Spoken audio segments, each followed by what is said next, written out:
ഈ 4 ഘട്ടം സത്യത്തിൽ കേരള നവോത്ഥാനത്തിൻ്റെ സ്വാതന്ത്ര്യത്തിന് മുൻപ് അവസാനിച്ച കേരള നവോത്ഥാനത്തെ പ്രക്രിയയെ മുൻപോട്ട് കൊണ്ടുപോയത് മാധവജിയാണ്. ആ നിലയിൽ അതിനെ ചർച്ച ചെയ്യാനും പഠിക്കാനും ഉണ്ട് എന്നർത്ഥം. ഇതാണ് സത്യം. ബാക്കി മാധവജിയുടെ പ്രവർത്തനങ്ങളും ജീവിതം പ്രചാരകൻ എന്നുള്ള നിലയ്ക്കുള്ള പ്രവർത്തനമൊക്കെ ഒത്തിരിയുണ്ട് വിശദീകരിക്കാൻ. പക്ഷേ അതിലുപരി മാധവജിയുടെ ജീവിതത്തിൻ്റെ സംഭാവന, RSS പ്രചാരകൻ എന്നുള്ള നിലയിൽ അദ്ദേഹത്തിൻ്റെ സംഭാവന എന്ത് എന്ന് ചോദിച്ചാൽ, കേരള നവോത്ഥാനത്തിനെ അടുത്ത ഘട്ടത്തിലേക്ക് എത്തിച്ചത് ആര് എന്ന് ചോദിച്ചാൽ മാധവജി എന്നൊരൊറ്റ വാക്ക് പറയാൻ ഒരു അർത്ഥശങ്കയ്ക്കിടയില്ലാതെ പ്രഖ്യാപിക്കാൻ കഴിയും. ആ മാധവജിയുടെ ലേഖനങ്ങൾ 40-50 കൊല്ലം മുൻപൊക്കെ എഴുതിയ 50-കളിലും 60-കളിലും 70-കളിലും ഒക്കെ എഴുതിയ ലേഖനങ്ങളാണ് ഇപ്പോൾ സമാഹരിച്ച് പുസ്തകമാക്കിയിരിക്കുന്നത്. ആ ലേഖനം എന്ന് പറയുന്നത് പ്രധാനമായിട്ടും 3 തരം ആണ് സമാഹരണം വന്നിരിക്കുന്നത്. ഒന്ന്, രാഷ്ട്രത്തെ സംബന്ധിച്ച് ഉള്ള ലേഖനങ്ങൾ. ഇന്ന് വരെ നമ്മൾ കേട്ടിട്ടില്ലാത്ത, രാഷ്ട്രസങ്കല്പത്തെക്കുറിച്ച് ഇന്നോളം കേട്ടിട്ടില്ലാത്ത അനേകം പ്രമാണങ്ങൾ വേദങ്ങളിൽ നിന്ന്, ഉപനിഷത്തുക്കളിൽ നിന്ന്, ഇതിഹാസങ്ങളിൽ നിന്ന്, പുരാണങ്ങളിൽ നിന്ന്, സ്മൃതികളിൽ നിന്ന് ഒക്കെയുള്ള രാഷ്ട്രസംബന്ധിയായ ആശയങ്ങൾ മാധവജി അവതരിപ്പിച്ചിട്ടുണ്ട് പണ്ട്. അത് പക്ഷേ ഇങ്ങനെ അച്ചടിച്ച് ലേഖനമായി വന്നിരുന്നു. പുസ്തകരൂപത്തിൽ വരാഞ്ഞുകൊണ്ട് പിന്നെ അതാരും ചർച്ച ചെയ്തില്ല. അത്തരം ലേഖനങ്ങൾ, രാഷ്ട്രത്തെ ഒരു യോഗ ശരീരം, അങ്ങനെ ഒരു സങ്കല്പം, ഭാരതത്തെ ഒരു യോഗ ശരീരം എന്നാണ് മാധവജി അവതരിപ്പിക്കുന്നത്. നമുക്ക് അതിശയവും ഒരു എങ്ങനെയാണത് വിശദീകരിക്കേണ്ടതെന്ന് എനിക്കറിയില്ല. സത്യത്തിൽ അത് പഠിച്ച് കൂടുതൽ ചർച്ച ചെയ്യേണ്ടതാണ്. ഈ രാഷ്ട്രത്തെ യോഗ ശരീരമായി മാധവജി അവതരിപ്പിച്ചത് വേറൊരു പരിപാടി തന്നെ അതിന് വേണ്ടതാണ്.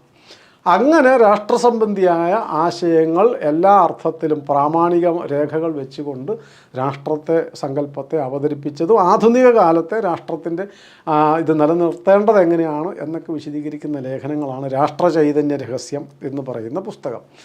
രണ്ടാമത്തേത് ആത്മചൈതന്യ രഹസ്യം. ഞാൻ മുൻപേ പറഞ്ഞ പോലെ ആത്മീയ വിഷയങ്ങൾ, താന്ത്രിക വിഷയങ്ങളെ ഇത്ര ആഴത്തിലും പരപ്പിലും, ഒരു പക്ഷേ നമ്മൾ അധികം ആ രംഗത്ത് പഠിക്കാത്തത് കൊണ്ടായിരിക്കാം, പക്ഷെ പഠിച്ചവരും പറഞ്ഞു കേട്ടിട്ടില്ല.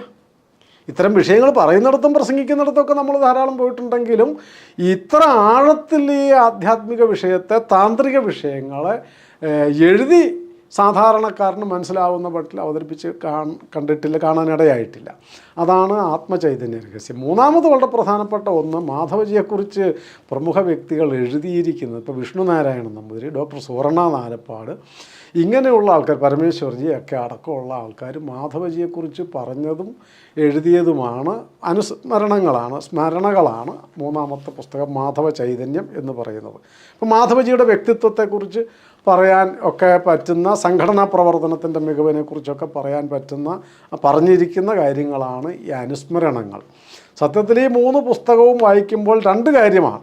മാധവജിയുടെ ഒരു സ്ട്രക്ചർ പ്രത്യക്ഷത്തിൽ നമുക്ക് കിട്ടും. മാധവജിയെക്കുറിച്ചുള്ള ലേഖനങ്ങൾ വായിക്കും, അനുസ്മരണം വായിക്കും. മാധവജിയുടെ ഉൾക്കരുത്ത് എന്താണെന്ന് മനസ്സിലാവും മറ്റേ 2 പുസ്തകം വായിക്കുമ്പോഴും. ഇത് രണ്ടും കൂടെ ചേരുമ്പോഴാണല്ലോ, ഈ ആന്തരികവും ബാഹ്യവുമായ ഇത് ചേരുമ്പോഴാണല്ലോ ഒരു വ്യക്തിത്വത്തിൻ്റെ പ്രഭാവം എത്ര ശക്തമാണ് എന്ന് മനസ്സിലാവുന്നത്. ആ നിലയിൽ ഈ പുസ്തകത്തിൻ്റെ ദൗത്യം വളരെ വലുതാണ്. ഇതിൽ സംഘചരിത്രം മനസ്സിലാക്കാൻ കഴിയും ഈ ലേഖനങ്ങളിലൂടെ, മാധവജി എഴുതിയ ലേഖനങ്ങളിലൂടെ സംഘചരിത്രം.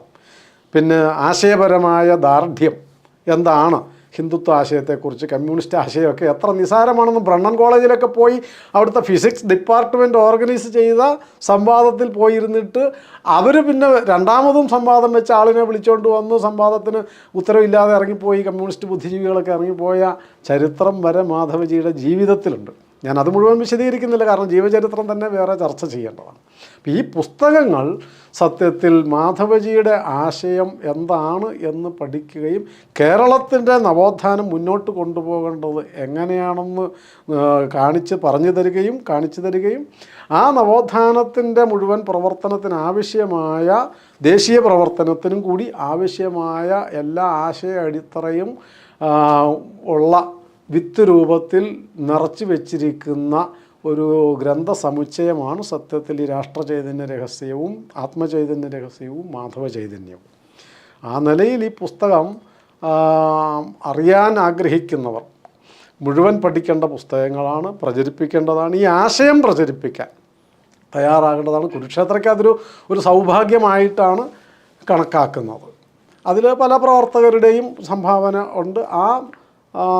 ഒരു ദൗത്യം, ഒരു വിധിവശാൽ വന്ന ഒരു ദൗത്യമായിട്ടാണ് കുരുക്ഷേത്ര അതിനെ കാണുന്നത്. അതുകൊണ്ടാണ് കുരുക്ഷേത്രയ്ക്ക് വളരെ സന്തോഷത്തോടു കൂടി ഇതിനെ പബ്ലിഷ് ചെയ്യാൻ സാധിച്ചതും അതൊരു മാധവജിയുടെ തന്നെ അനുഗ്രഹമായിട്ടും കണക്കാക്കുകയാണ്.